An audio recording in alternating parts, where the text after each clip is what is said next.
বন্ধুরা, good morning. নিয়ে চলে আসলাম আর একটা নিউ ব্লগ নিয়ে।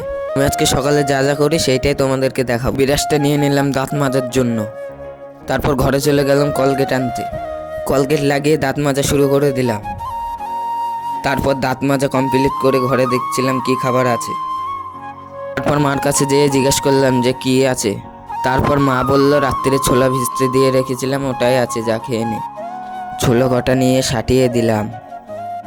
তারপর ছোলা খাওয়ার পর দেখছিলাম মুড়ি মাখাচ্ছিল মা। তারপর মুড়ির বাটিটা হাতে ধরে ওই ঘরে চলে গেলাম খেতে।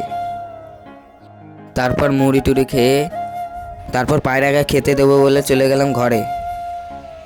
তারপর ঘরে গিয়ে বস্তা দিয়ে চালটা নিয়ে চলে আসলাম পায়রার খোপের সামনে। তারপর ঘরের সামনে এসে গেটটা খুলে পায়রাকে দিয়ে দিলাম চাল। তারপর দেখলাম পায়রা দুটি আমাকে দেখে ঘোরাঘুরি করছিল। তারপর পায়রার ঘরে দেখলাম জল নেই, তার জন্য জল নিতে চলে গেলাম কলে।